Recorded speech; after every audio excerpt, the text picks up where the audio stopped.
గత 90 రోజులుగా వల్లభనేని వంశీ జైల్లోనే మగ్గుతూ గడుపుతున్నారు. మరి ఈ మగ్గుతూ గడుపుతున్న సమయంలో ఒక్కసారిగా ఆయనకు ఒక శుభవార్త వినిపించింది.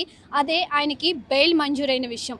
సత్యవర్ధన్ కిడ్నాప్ కేసులో ఆయన అరెస్ట్ అయ్యి ఇప్పటికే 90 రోజులు కావస్తుంది. 90 రోజుల తర్వాత విచారణ నేపథ్యంలో ఈరోజు ఆయన్ని కోర్టులో హాజరుపరచడం జరిగింది. రిమాండ్ నేపథ్యంలో ఈరోజు కోర్టులో ప్రవేశపెట్టగా ఆయనకు ఈ సత్యవర్ధన్ కేసు కిడ్నాప్ కేసు ఏదైతే ఉందో అందులో ఆయనకి ఈరోజు బెయిల్ ఇష్యూ అయితే చేశారు. బెయిల్ మంజూరు చేశారు. కానీ ఒక పక్క ఆనందంగానే ఉన్నా, ఇంకో పక్క ఆయన బాధగా ఉన్నారు. ఎందుకంటే ఆయన ఆల్రెడీ ఇంకో కేసులో కూడా ఇరుక్కుపోయి ఉన్నారు కాబట్టి అది ఇంకా A71 నిందితుడిగా ఉన్నారు. అది కూడా ఏ కేసులో అంటే టీడీపీ కార్యాలయంపై ఆయన దాడి చేసిన కేసులో ఆయన A71 నిందితుడిగా కొనసాగుతున్నారు. ఈ నేపథ్యంలోనే ఆయనకి ఆ కేసులో ఇంకా బెయిల్ మంజూరు అవ్వలేదు కాబట్టి ఆయన్ని మళ్ళీ జైలుకి తరలించడం జరిగింది.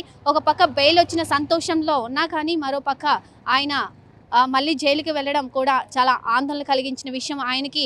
ఎందుకంటే ఇప్పటికీ 90 రోజులు జైల్లో గడుపుతున్న నేపథ్యంలో ఆయనకి పూర్తిగా అనారోగ్య కారణాలు ఎక్కువైనాయి. అలాగే ఒక పక్క ఆయన అనారోగ్య కారణాలతో గవర్నమెంట్ హాస్పిటల్లో చికిత్స చేయించుకుంటున్నారు, మళ్ళీ జైలుకి వెళ్తున్నారు, అటు ఇటు తిరుగుతూనే ఉన్నారు. ఎందుకంటే ఆయన ఇబ్బందులు పడుతూనే ఉన్నారు. ఊపిరితిత్తుల సమస్య కానీ, జైల్లో ఫుడ్ పడకపోవడం కానీ, ఇప్పటిదాకా కూడా ఆయన ఇలా అనారోగ్య కారణాలతో అనేక సార్లు జైలు నుండి హాస్పిటల్కి తీసుకెళ్ళడం, ఆయనకి హెల్త్ చెకప్స్ చేయించడం, మళ్ళీ జైలుకి తరలించడం ఇలా జరుగుతూనే ఉంది. కానీ ఇప్పుడు సత్యవర్ధన్ కిడ్నాప్ కేసులో బెయిల్ మంజూరు అవ్వడం ఒక సంతోషకరమైన విషయం అనుకున్న నేపథ్యంలోనే ఆయనకి ఇంకా ఉచ్చు బిగుస్తున్నట్టు ఆయనకి ఇంకా కేసులు నడుస్తూనే ఉన్నాయి. ఈ నేపథ్యంలోనే ఆయనకి టీడీపీ కార్యాలయంపై దాడి కేసు ఏదైతే ఉందో ఆ కేసులో ఇంకా బెయిల్ మంజూరు అవ్వలేదు కాబట్టి ఆయన మళ్ళీ తిరిగి జైలుకే తరలించడం జరిగింది.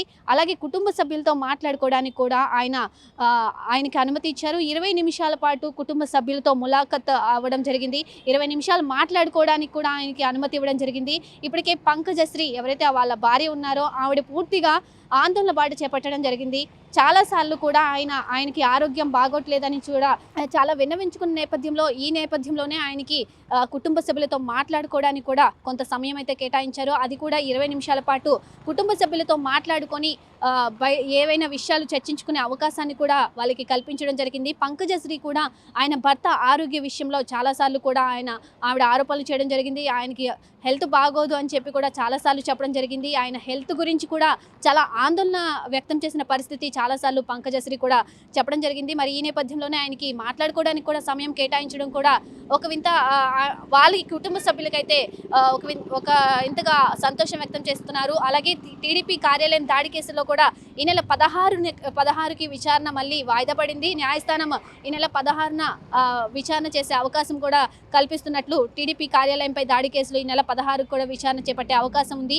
ఆయన ఈ కేసులో A71 నిందితుడిగా కొనసాగుతున్నారు. మరి ఈ కేసుకు సంబంధించి కూడా ఆయనకి బెయిల్ వస్తుందా రాదా అన్న విషయంలో కూడా చాలా అనుమానాలు వ్యక్తం అవుతున్నాయి. మరి కావాలని టీడీపీ కార్యాలయంపై దాడి చేసి మరి ఇంతటి కేసులో ఇరుక్కొని ఉచ్చు బిగుస్తూనే ఉంది. మరి ఎందుకు దాడి చేశారు ఏంటి అనేది కూడా ఆయన టీడీపీ కార్యాలయంపై రాళ్ళు విసిరి దాడి చేసిన కేసులో ఆయన ఇంకా కొనసాగుతూనే ఉన్నారు. మరి ఈ కేసులో ఇంకా న్యాయస్థానంలో విచారణ జరగాల్సి ఉంది. మరి ఆ న్యాయస్థానంలో విచారణ చేపట్టాల్సిన సమయం అయితే న్యాయస్థానం విచారణ 16కి వాయిదా వేసింది. మరి 16వ తారీఖు ఏం జరగబోతుంది అనేది కూడా ఒకంత ఉత్కంఠంగా మారిన పరిస్థితి నెలకొంది. అలాగే ఇప్పుడు సత్యవర్ధన్ కిడ్నాప్ కేసులో కూడా ఆయన మెడకి ఉచ్చు బిగుస్తూనే ఉన్న నేపథ్యంలో ఈ రోజు బెయిల్ మంజూరైంది. ఆ బెయిల్ మంజూరు కూడా కొన్ని షరతులతో కూడిన బెయిల్ మంజూరు అయితే చేశారు. మరి ఆయనకి 50,000 పూచీకత్తుతో ఈ బెయిల్ మంజూరు అయితే ఇవ్వడం జరిగింది. అలాగే సత్యవర్ధన్ కిడ్నాప్ కేసును కూడా రిమాండ్లో ఉంటూ రిమాండ్ని పొడిగిస్తూ ఈ రోజుకి ఆయనకి బెయిల్ మంజూరు చేశారు. కానీ ఇంకా పీటీ వారెంట్ ఇంకా కొనసాగుతూనే ఉంది కాబట్టి ఆయనకి మళ్ళీ జైలుకు తరలించడం జరిగింది. అలాగే ఈ నెల 28కి కూడా సత్యవర్ధన్ మళ్ళీ కిడ్నాప్ కేసులో మళ్ళీ ఆయన విచారణ చేపట్టే అవకాశం ఉంది. కొన్ని షరతులతో కూడిన బెయిల్ మంజూరు చేశారు కాబట్టి మరి దానికి కూడా సంబంధించినవి ఇంకా బయటికి రావాల్సి ఉంది. అలాగే 20 నిమిషాల పాటు వాళ్ళ ఫ్యామిలీతో మాట్లాడుకోవడానికి 50,000 పూచీకత్తు పైన ఇవ్వడానికి కానీ ఇవన్నీ చూసుకున్నట్లయితే ఆయనకి సత్యవర్ధన్ కిడ్నాప్ కేసులో కూడా ఇంకా విచారణ జరిగే అవకాశం కూడా చాలానే కనిపిస్తుందని చెప్పుకోవచ్చు. అసలు ఎందుకు కిడ్నాప్ చేయాల్సిన పరిస్థితి ఎందుకు వచ్చింది? ఆ కేసులో ఫస్ట్ నుంచి కూడా వంశీకి ఉచ్చు బిగుస్తూనే ఉంది. ఫస్ట్ నుంచి కూడా ఆయన కొన్ని హైట్ డ్రామాస్ అయితే చేస్తూ వస్తున్నారు. మరి ఆ హైట్ డ్రామాస్ నేపథ్యంలోనే ఇంకా ఆయన జైల్లోనే మగ్గుతున్నారు.